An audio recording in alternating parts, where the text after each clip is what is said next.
All right, we are recording. So welcome everybody. I know it's been a busy week for most of us, so we'll jump right into it. Let me share my screen here.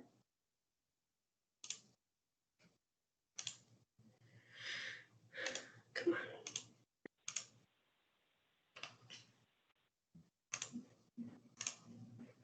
on. Okay.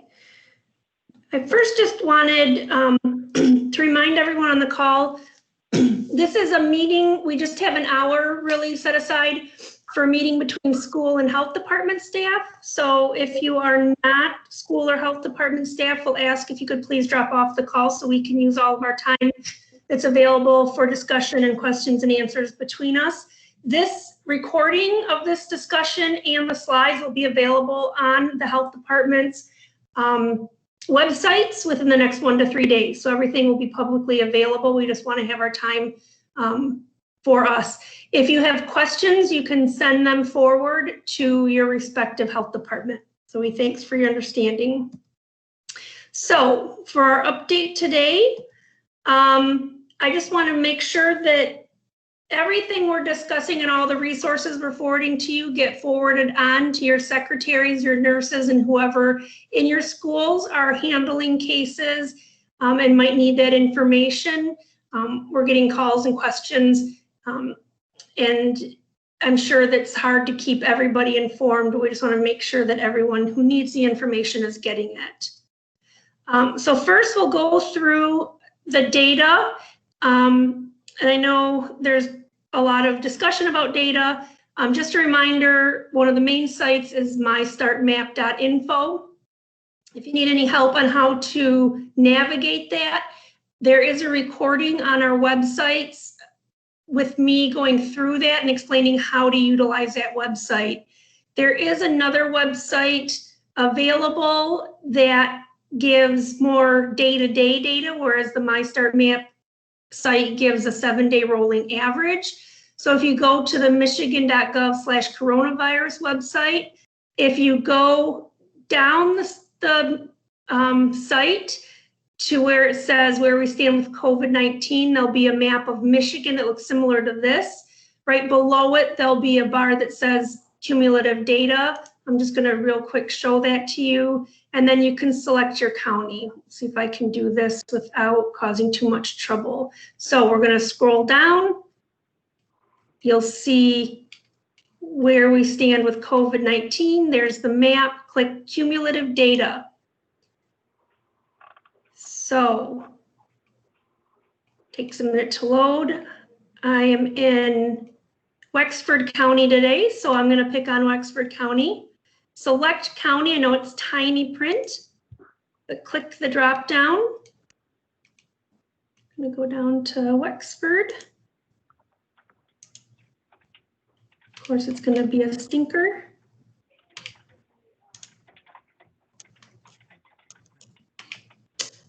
Gonna select all to unselect them and then go back down to Wexford. And it will show me just Wexford. Now, if I want to see our daily cases,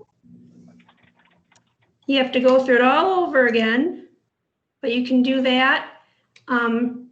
The diagnostic testing can be helpful if you want to see your day-to-day positivity trends.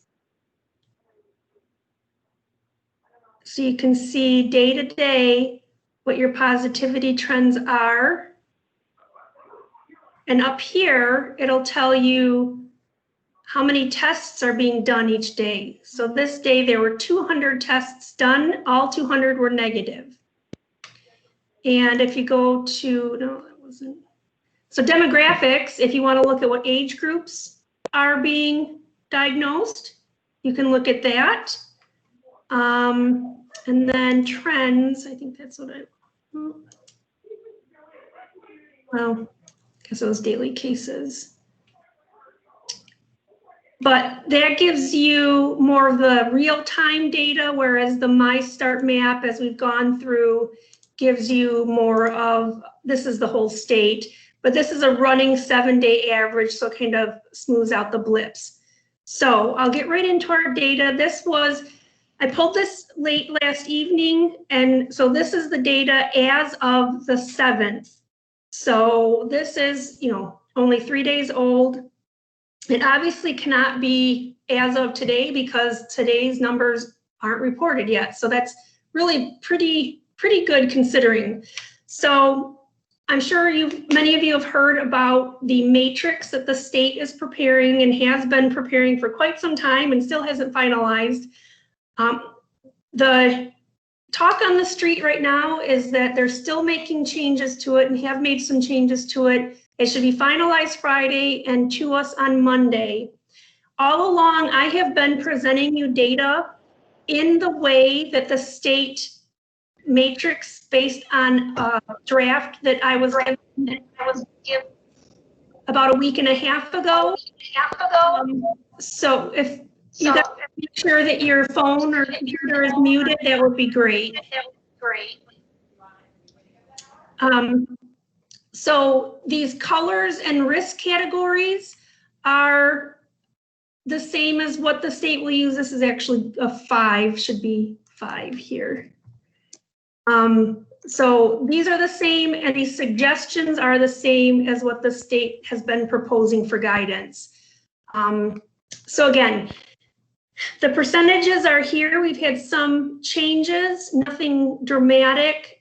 And then the case counts are over here. Again, we have to kind of look at it as a big picture. So Lake, Gladwin, Crawford, Kalkaska, Missaukee, Osceola, Oceana, Mason, Gratiot, Mecosta, Roscommon, Montcalm, Newaygo, Wexford, Clare have percentages less than 3%. Oceana, Osceola, Clare, Newaygo have case counts that are less than 7 cases per million. And I put again in the parentheses what that equates to on average, how many people are positive. So again, if there's cases or ongoing spread or outbreaks within a school building, there may need to be further action, but at these levels, we would say that allowing in-person school would be appropriate. 3 to 7% positivity includes Manistee, Aranac, Isabella, Clinton, and the state of Michigan. And the 7 to less than 20 cases per million includes Lake, Crawford, Wexford, Gladwin, and Mason.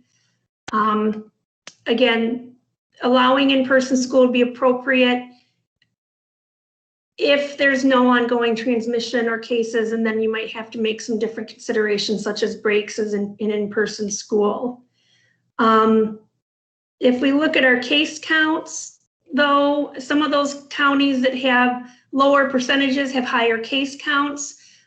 So Manistee, Kalkaska, Roscommon, Montcalm, and Missaukee have had some higher case counts. But again, if you look at the absolute number of cases they've had, it's still been pretty low. And this is the per day average. Montcalm, has been a little bit higher lately, but it's overall been low. It's just kind of had a blip lately. And then Kalkaska, Mecosta, Gratiot, Clinton, Aranac, and Isabella have had some higher counts per million. Mecosta, we're seeing some high numbers right now from Ferris, so that is causing a bit of a variant that we don't really feel is affecting K through 12.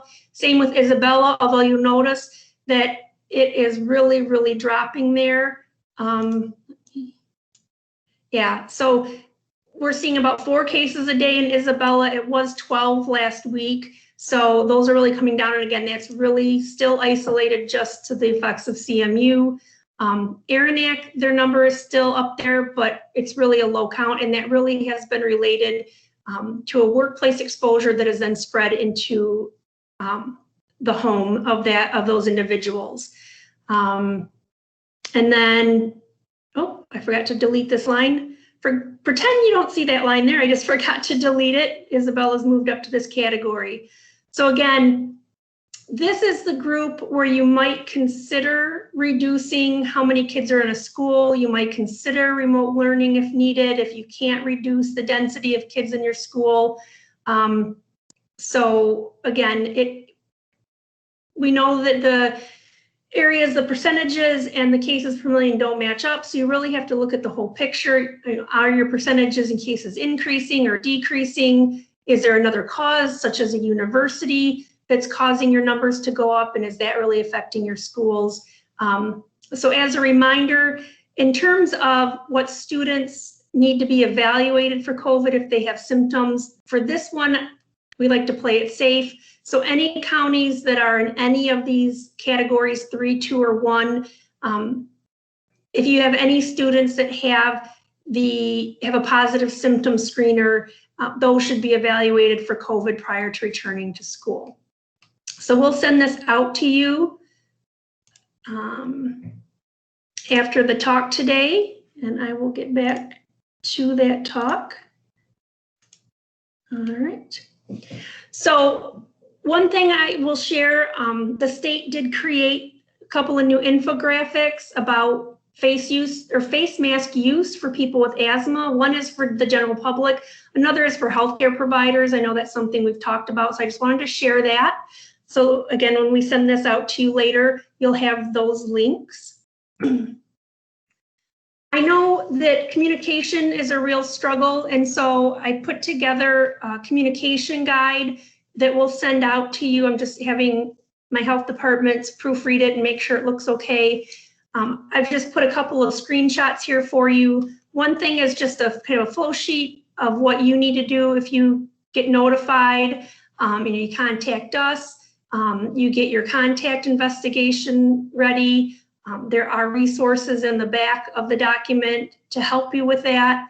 And then we list here what our responsibilities are and what your responsibilities are in terms of communication. And then just some basic scenarios. So if you have a sick person in the school, you'll want to notify all the students and families. There's a template letter for you to do that. You need to notify all your employees in the building of the case according to the executive order for workplaces. And also with number 1, there's also a phone text you can use if you use that type of communication. You want to reassure your school and everyone that you're working closely with us, which is covered in these documents. You want to provide instructions to your students and your parents of how those students going on quarantine can convert over to remote instruction. Reassure people that they'll be contacted by us if they were close contacts, which is covered in these texts, and be prepared for media inquiries. And you can collaborate with us on messaging if needed. And I put our contacts there for that if needed. And there are media talking points there. This here is if there's an ongoing exposure or outbreak situation and you need to close to in-person school for a short time. And again, there's resources in there as well. So I'll be getting that out to you soon. And so included in that, I have an illustration that I shared last week to help kind of visualize contact tracing, a contact tracing form, some sample letters and texts, media talking points, and just some tips for overall communication. So getting into sports, which I kind of rushed to because I know that's the big question right now. So Executive Order 176 opened the way for sports. Yesterday, Executive Order 180 clarified the masking directives. So basically any athletes that are playing or practicing any organized sport must wear a facial covering or consistently maintain 6 feet of social distancing. In Executive Order 176, number 7C states that sports organizers should follow the guidance of the Department of Health and Human Services regarding whether and how a sport can be played. The Department of Health and Human Services made a public statement on the 3rd that said Given the available epidemiologic data and timing as many schools and universities return to campus, contact sports, and they list numerous others, but they mention specifically in the intro, football and wrestling, pose a high risk of transmitting COVID to athletes, coaches, and general community and should be avoided at this time. So according to the executive order, you should follow the guidance of DHHS whether sports should be played, and the guidance of DHHS is that you should not be playing them at this time. Yesterday, the governor had a press conference about Executive Order 180. The state medical director stated that sports are high risk, and reiterated that the Department of Health and Human Services recommended that you should choose to avoid them. And for those who do choose to play, you have to follow very strict safety measures. And then reiterated that the guidance had been released that you should not be playing contact sports at this time, citing the numerous outbreaks we've already had and seen due to this. So our 3 health departments did write an opinion on this, and the last bit of that is that our leadership agrees with MDHHS to recommend that contact sports should be avoided at this time. This recommendation is being provided similar to the other school-related guidance that we have given you. So this is a recommendation. This is our guidance. It's our guidance. Ultimately, the decision is the responsibility of the school district. And we'll continue to work with you and provide guidance as we move forward. I've put links here to the executive order, the document from MDHHS, and the document from MHSAA. Now, if you choose to have sports, you must have your athletes wearing masks. A recent article came out, which was the first randomized controlled study of surgical masks and N95 masks during activity, exercise. N95s are not comparable, obviously, but surgical masks would be somewhat comparable to a cloth face covering. They found in this study quite conclusively that wearing a face mask has a marked negative impact on cardiopulmonary capacity, impairs strenuous physical activity, is perceived as very uncomfortable, reduces the maximum power of work that can be done. The main effect is because it reduces the lung function and leads to severe subjective discomfort during exercise. The World Health Organization statement is that people should not wear masks while exercising, although they do not cite any literature or anything to back that up. There are some resources I've provided here. The American, I think it's College of Exercise, does have some nice discussion about do's and don'ts and FAQs about face coverings during exercise. And then these last 2 documents do have some good considerations about exercise and sports during this time. So I know that is a lot of information and probably a lot of information you didn't necessarily want to hear right now. But that is what I have in terms of prepared discussion.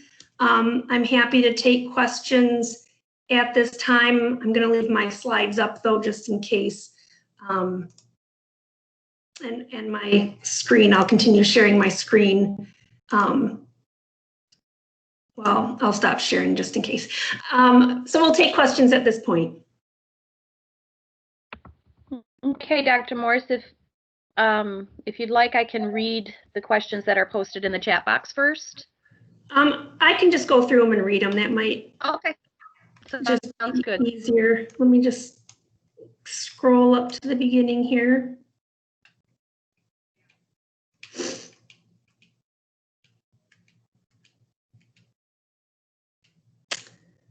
All right. Maybe I scrolled too far. Okay.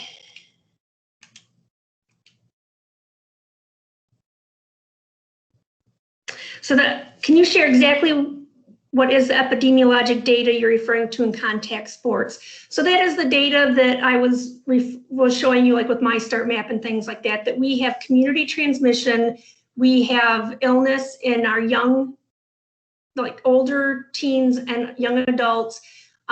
We'd be having people traveling. So your community may not have large amounts, but you would be playing against teams that would be traveling from other areas. We know epidemiologically that being in close areas and breathing heavily, even if you're wearing a mask, can transmit COVID. If those individuals become infected and go into a school, you can have cases and outbreaks within the school, which I have already dealt with in some of my counties, where we've had athletic cases then cause cases and huge numbers of quarantine individuals who are then not able to get in-person education. So if you have to choose between having athletics or in-person education, that is all factoring in. But it's primarily that we have ongoing community transmission in young people.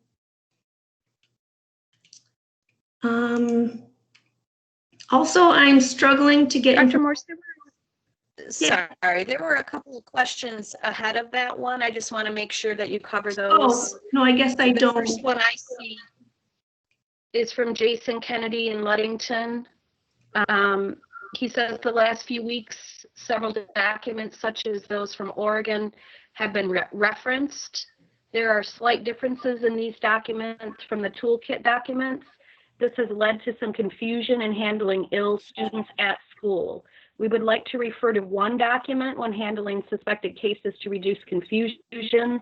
What document do you recommend? The toolkit flow chart for handling cases or the Oregon document? So when I first referenced that document, I did mention that it was a bit different and pointed out the differences. And I said, you can choose to use whichever one you prefer, whichever one you feel is easier. The way we have our flow sheet follows the CDC guidance, but it's very challenging because you do have to think about, did this person have an exposure? Did this person travel? Is this person, what's our county incidence, things like that. The Oregon flow charts, which I think Kent County has made a flow chart very similar, is very specific and walks you through things very specifically, but may have some kids staying home. And either way, you may have kids coming to school that have COVID, you may have kids staying home that don't have COVID. So yeah, if you go back to that recording, you'd see that I did say they are different, and really I want you to pick which one is easiest for you.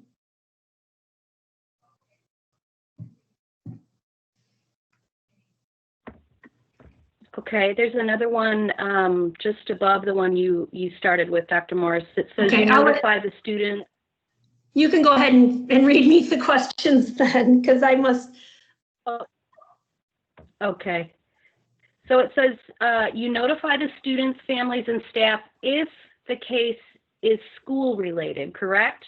Not if it happened outside of school. So ultimately, who and how you notify people is at the discretion of the school. What we have found is if you have a person in your school with COVID and you don't notify your parents, and they will find out through social media or something, people will be very frustrated. So one thing is, Executive Order 175 requires that the employer notifies all employees if there has been someone with COVID in that building. So you must notify all your staff if anyone has been in that building with COVID, regardless of where it came from. So that's one requirement. Second, we do encourage that you notify families that there has been a case in the school, regardless of where it came from. If they got sick at home and came to school, there's still been someone sick at school. Because again, they're going to find out and they're going to wonder why they weren't told and if their child is a close contact. You can choose to handle it however you would like. That's just a suggestion based on prior experience with this and with other communicable diseases.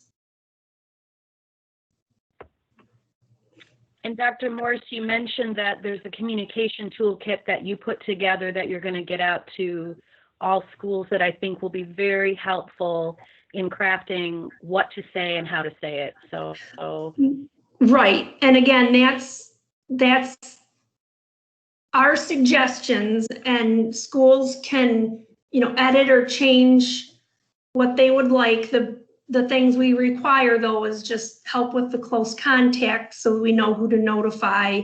And, it lists what our responsibilities are. But again, I think other people who have dealt with this will know that, if you don't notify everybody within that building, it's going to be challenging.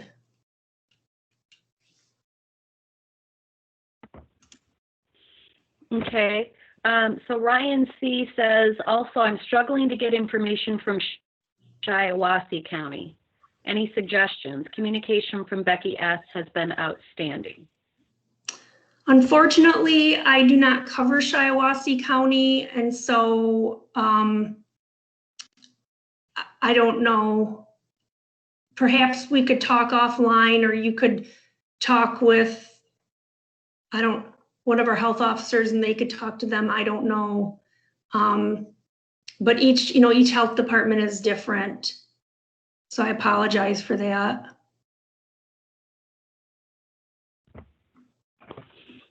Okay, Scott Acom says, I have a couple of families flying to Florida for vacation. Do the students' parents have to quarantine 14 days still? So domestic travel, there's never been a requirement to quarantine after domestic travel. It is up to your school district if you want to make those requirements.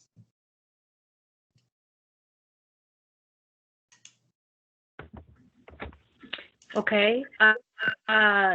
Jason Kennedy asks, choir.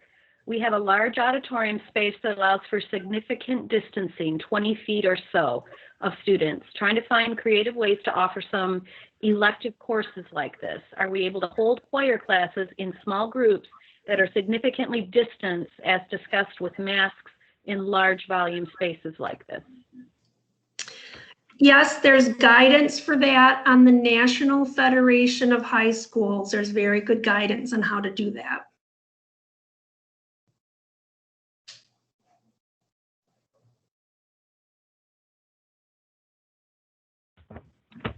Next question. The toolkit states that schools should not require testing results as a part of return to school policies. So is it the word of the student, parent, employee that is used to determine a negative test result and return to school?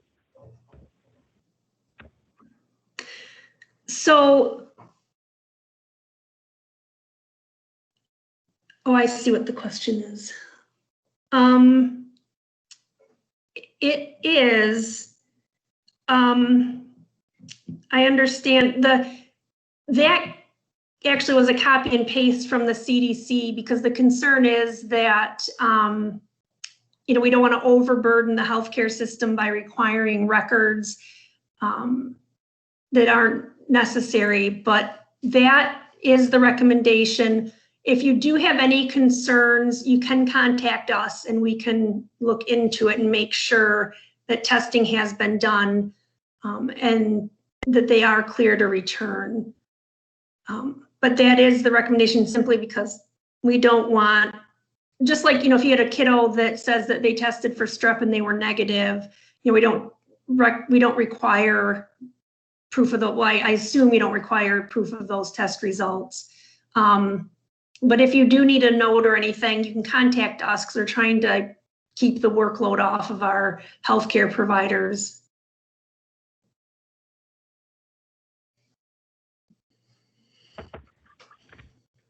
Okay. Should we require a teacher to stay home if their spouse has significant COVID symptoms while they wait for test results, even if the teacher has no symptoms? I erred on the side of caution, but I am not sure what the protocol is while we wait for test results. So what we've been recommending is so if her husband was a known contact to a case, the situation's a bit different. But if her husband has symptoms, has no known exposure to COVID, we would wait until his results are back to do anything with his wife. If you have any questions about that, don't hesitate to contact us, but that is what we've been doing with students and with teachers, and with other employees and just in general, because otherwise it just gets to be really complicated. And you're having to follow everybody and it's just a yo-yo. And typically you get results back in time to get those that have been exposed into quarantine before there's any real concern. So if the husband has a known exposure, it's a little different, and we might suggest she stay home. But again, if there's questions or concerns, give us a call. I'm trying not to make it too complicated. So the answer for that in general is let them keep working or coming to school until the sick person's results are back.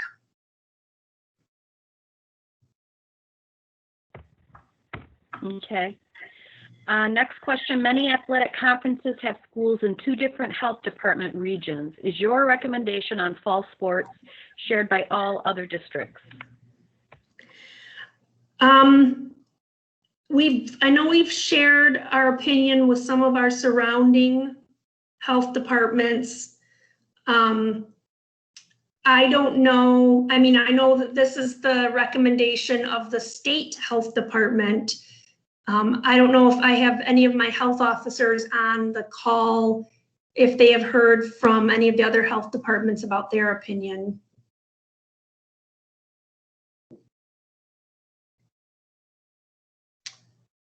I know one of my health officers is in a meeting right now that I'm supposed to be in too, but I may not have any of my health officers on the call. Typically, our health departments follow the guidance of our state health department for most things. But I mean, you'd have to ask those surrounding health departments specifically. Yeah, Doc, this is Steve. I'm here. Okay, good.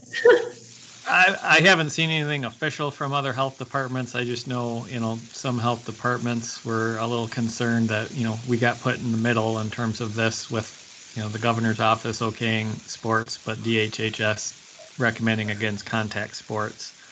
From a public health perspective, I think most health departments would be similar. It's just whether or not they're going to make an official statement. Thank you.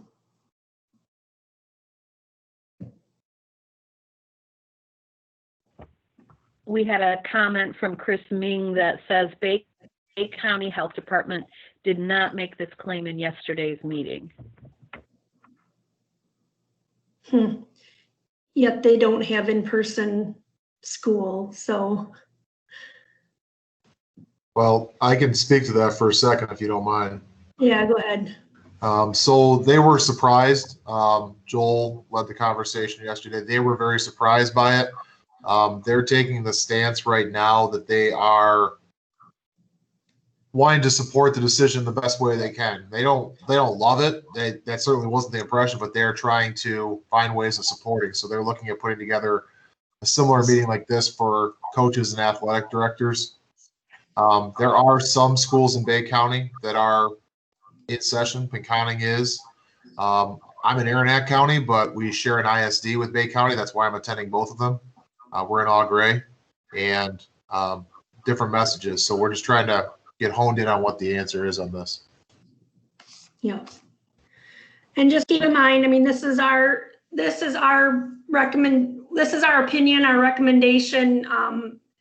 You know, we're not just like everything else we've discussed on these calls, we're here to give you advice and recommendations. We are not here to tell you what to do or, you know, write the rules. So, you know, you all need to do what's best for your school districts.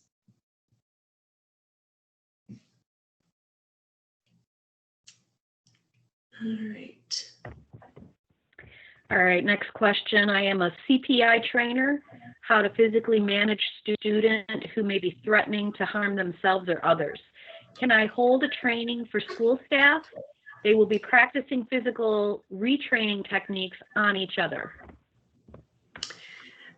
Those kinds of things are not recommended. I know they've modified CPR and things like that. I know it's really difficult though to modify those kinds of trainings. If there's any way that you can modify it, whether it's using mannequins or dummies or dolls or pillows or something, but you know, anything that puts you that close together, because I'm assuming you'd be practicing holds on each other. If there's any way you can modify it, otherwise, you know, that is very close contact and it really would not be recommended.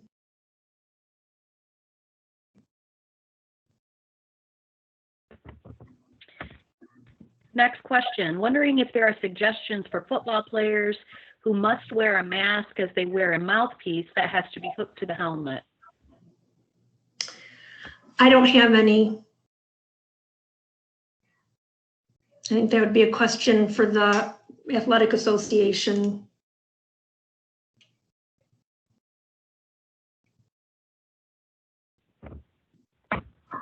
Okay, next question. We have an athlete sitting out for 14 days because she was exposed to a family member who was positive.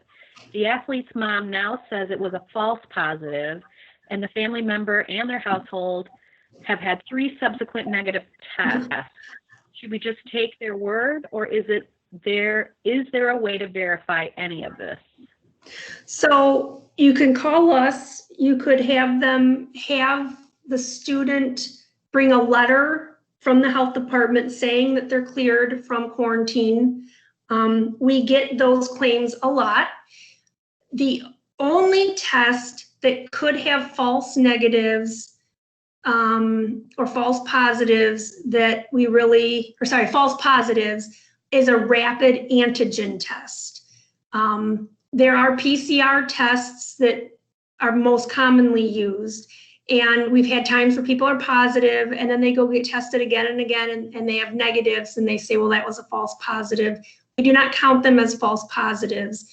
But again, there's only one kind of test and that's what has been used, you know, in some other situations that have been publicized by the media as a rapid antigen test.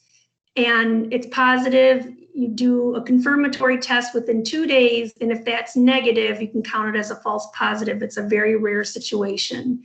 So again, if you have anyone claiming things like that, if they're within our school districts, if they're within my health departments, we have a form letter that we will provide to you that says someone is out of quarantine or someone is out of isolation. So you can say that she needs to get a letter from the health department saying that she's cleared from quarantine. So that way it'll be confirmed and you'll know if it's true or not.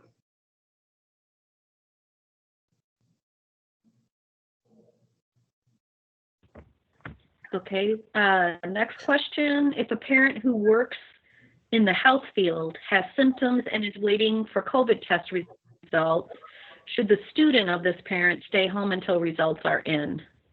So similar to the prior question, in this situation, we typically wait for the test results to come back.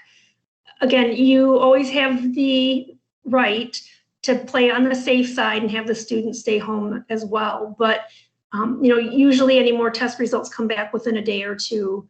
And most people working in the healthcare field should be wearing appropriate PPE that should be preventing them from having as high a risks of being exposed. So again, typically wait till the results are back, but you can choose to be more cautious and send them home if you want to.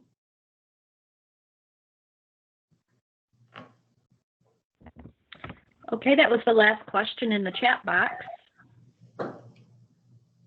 Does anybody else have any questions that they'd like to either enter in the chat box, or you can unmute yourself and feel free to ask?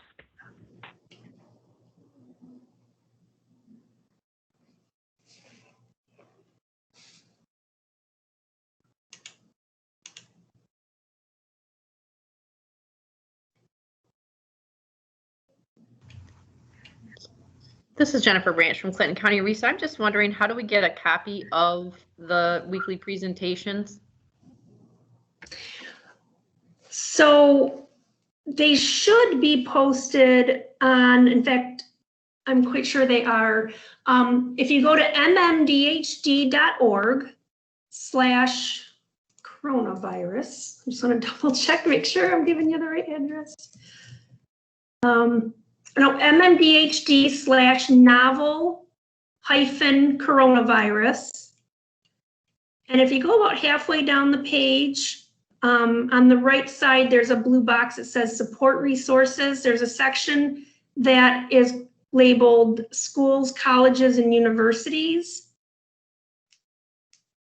And within that are all the presentations that we've done and all the materials that we've shared with schools over the last couple months. Thank you very much. Yeah, no problem. Another question in the chat box. Is notifying everyone in the building of a positive COVID only applicable to schools? So with schools, we do that or recommend that just because we know that if we don't, parents do get quite concerned. Typically, we just notify the close contacts because really they're the only ones that need to know because they need to be in quarantine. Except for workplaces where, again, all the employees have to be notified according to the executive order. So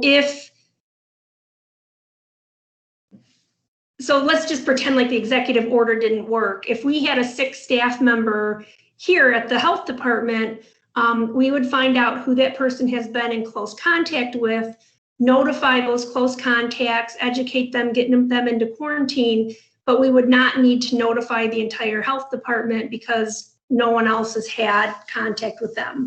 If there was a shared space, if they would sit in the lunchroom, have a shared space together, bathrooms, whatever, and the person had been going to work for several days while contagious and they couldn't really tell you who all they might have been in close contact with, then we would likely notify the entire office. So really the notifications are dependent on who was in close contact with that individual. But again, and I'm sure a lot of the superintendents and school officials have had experience with this, when you have a case of an illness in the school, especially one as emotionally charged as COVID, if you don't notify everybody, you're kind of darned if you do, darned if you don't. But it can be challenging if parents don't know that there's a case, they hear it through the grapevine, and then they're worrying, is my child a close contact? Do I need to do anything? So, that's just a situation where, for the most part, it helps to notify everybody at the school just so that they're aware that the school knows about it, they're working on it. The health department will call you if your child's a close contact, lets them know that everything's happening as it should. Hopefully that makes sense. And Dr. Morse, as a follow-up question, it's not necessary to list whether the individual was a student or staff, correct? I think they can just say an individual. Correct. What do You have you to. think about that? Yeah. Right. You don't have to. We had a couple of cases in an elementary school, and they asked that I write that letter, and I put that it was 2 faculty members in that situation, just because it was an elementary school, and I felt that parents would feel it, to know that it was not any of the children. I thought that would be a bit reassuring in that case. But the less information you can provide, the better it is for the individual's privacy. But again, you also want to make sure you're providing enough information to help people too. So it is challenging, but typically we just say they're an individual at your child's school, but you can say student or staff. It just kind of depends on the situation. Okay, we have another follow-up question from Ryan. I received updates on who is in quarantine, but not necessarily if they are positive. Am I to notify the school community that they are in quarantine because I do not know if they are positive? Oh, so that spreadsheet we created as a courtesy because those are not anyone that you need. They're not new notifications of ill people or anything like that. That is because we recognize that there might be students or staff that are on quarantine from a non-school exposure that you might not know about. And we wanted to make sure that they weren't going to school when they should not be going to school.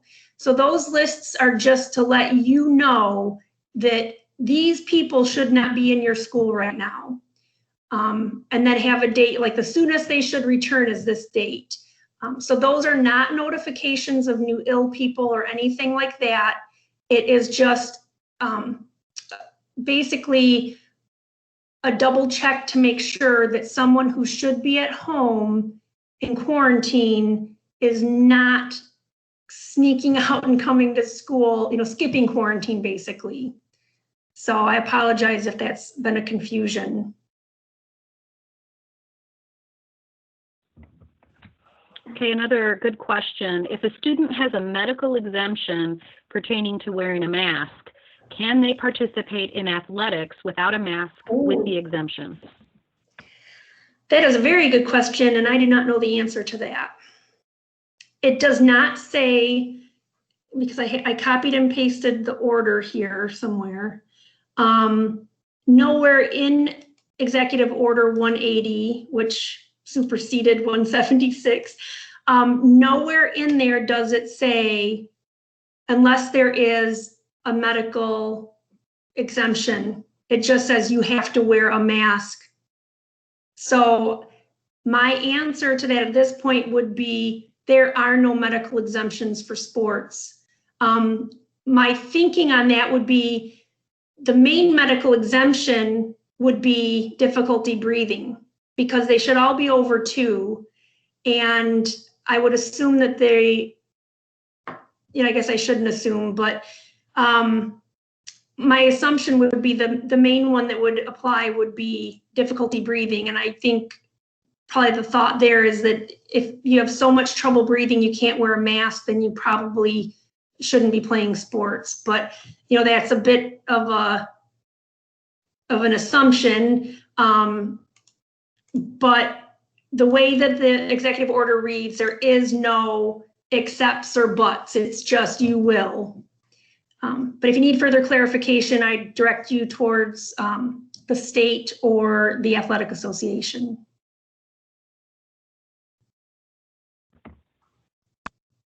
All right, another question that came in. I'm trying to gain a better understanding of the matrix. In an earlier slide, Clinton County was shown to be at medium risk because we had a positive rate of 6.9%. However, our cases per million have been about 90 to 105. This would be a high risk. Does the percentage essentially trump the cases per million, or should Clinton be at a high risk? So I'm going to share my screen again. That's where it's hard, because there is no one perfect, there isn't one perfect answer. And then even with that, you have to look at, is there a reason for these? So I don't want to pick on Clinton County, but they do give a good example, and it's been a very challenging time. But Clinton recently, was doing just fine, plugging along, 2-3%, and then all of a sudden, Friday before school should start, hits 5.3, 6.9, 6s. That's where it stops. Then if we go, I'm just going to use this as an example where this can come in handy. Oh, let me go here. If we go to Clinton. So here, if you go day by day, you'll see 9%, 10%, and then now it's starting to come back down. If you come down to the cases per million around the same time period, it really shot up. This was the highest count they have had ever, this whole pandemic. And so on average, they were having almost 9 cases a day, and then it's come right back down. So these lines correspond to these risk thresholds. They're arbitrary, it's just kind of, well, this is about this much risk. And many others have used more like 3%, 5%. U of M and the state of Michigan have set our bars a little bit higher, I would say. But I would say, looking at this, you've got a percentage rate that's rising and, very close to 7, which would be our cutoff for medium high. And you've got this really big jump, highest ever. And you look at that and say, holy cow, what is going on? There were no specific outbreaks. There was nothing really to say, oh, well, this is because of, a specific thing. And again, if you can look at the day-to-day situations as well. So that's why you can't just look at one number really and make a decision. You have to look at different things. So these are the day-to-day cases, just in case you need another point of reference. So like one day, poor Becky had 15 cases, but it does seem to be dropping off now. Hopefully that answers that question, but that's where it's going to be hard with that matrix, because it has both of those numbers in one thing, where really you might have a really low percentage rate but a really high case count. So you're just going to have to look at both of them and your trends and other things to make the best decision. Please unmute yourself and ask if I just made that worse or better, or if you have further questions about that. Dr. Morse, this is John Dieter. Yeah, it's I'm not sure it's more clear necessarily, because other schools were on that chart at a high risk when they had lower cases per million than we did. And I know it's not an exact science. We've all been charged by our school boards and our community to try to come up with some metrics to use. And it just gets, I guess it's not more clear. I don't know that it ever can be, I guess, is maybe the answer that I just need to resign myself to. But I don't see how we can look at this data and interpret it to say we would be at a medium risk when there's other districts that would be higher than us, when we're certainly showing a much higher rate per million, and especially without it being tied to a specific outbreak in a specific area, because it's kind of spattered. My understanding is it's kind of spattered throughout the county. Yeah. And, and we know that kids' parents work all over, and so they can bring it home, and it's not perfect. And the risk levels, those are not necessarily the risks to the schools, that's your community spread risk. So it's not necessarily saying you're at medium high risk for school. Those risk categories are the risk categories of community spread. Okay. So I think why it's taken the state so long to finalize that metric is because they're trying to come up with a way to best explain how to use it. And it's not, there's not a really perfect way to use that. I mean, it's so complicated, and it's challenging. Okay. So it kind of goes back then to the active cases in a school, and especially if there's been evidence of it being spread within the school, is probably even a more important factor than perhaps the percent positive in the cases per million within the county. Right. Okay. All right. Thank you. I won't dominate any more time here. No, it's fine. I know this is hard, and maybe on Monday they'll give us this miraculous metric that just, you push a button and it tells you what to do, but I don't think that'll happen. But hopefully they'll have it edited such that it'll be self-explanatory, but we'll see.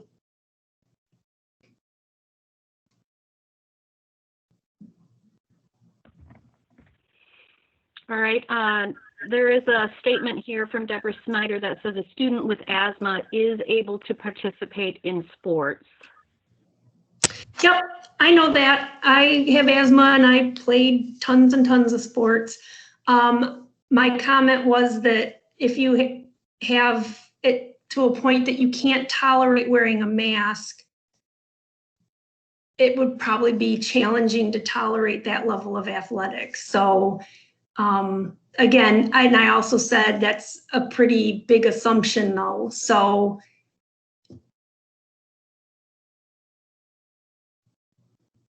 because asthma is not necessarily a contraindication to wearing a mask. Okay, next question. Can the medical exemption for not wearing a mask come from a psychiatrist, or does it have to come from an MD? A psychiatrist is an MD or a DO. It may mean psychologist.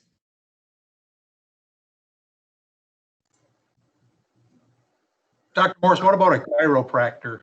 No, the state actually officially told us that a chiropractor cannot make those diagnoses. And I have it in writing from the state if you need it as a backup. I would love that. Dave Cox, if you email it to me, I would love that. Thank you. You're welcome.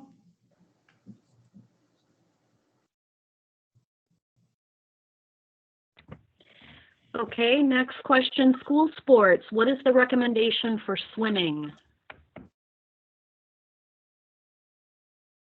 Well, that is in Executive Order 176 as well, and 175 perhaps. I have honestly not read every single bit of it, so I would just refer you to those two orders to read so that it's pretty spelled out, detailed.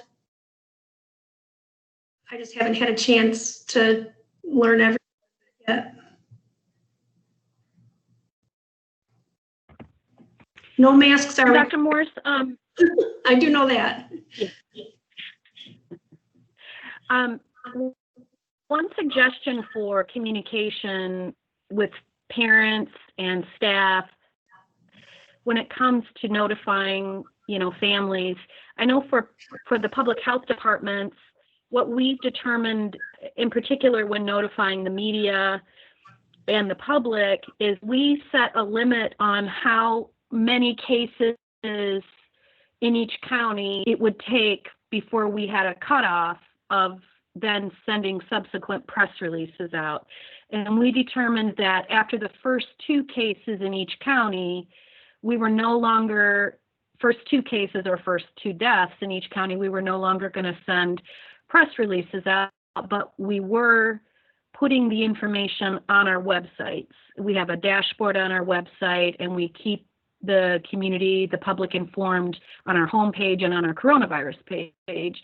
So a suggestion for schools might be, would you think that a suggestion would be to pick a number of cases within the school that they would notify, and after that, they would just update the website with that information like we do?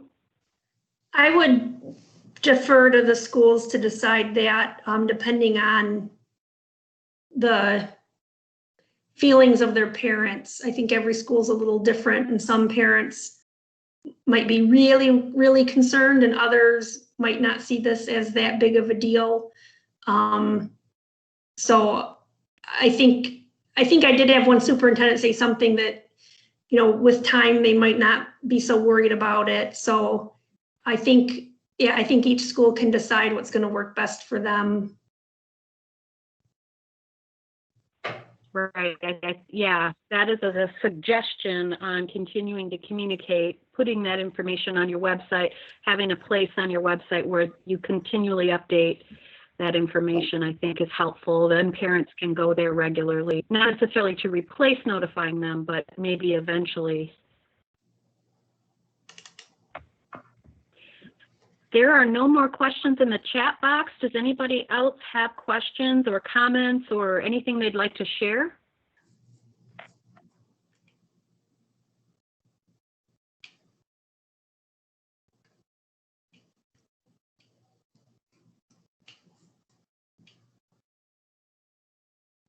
Feel free to unmute yourself if you have anything else that you'd like to ask or share.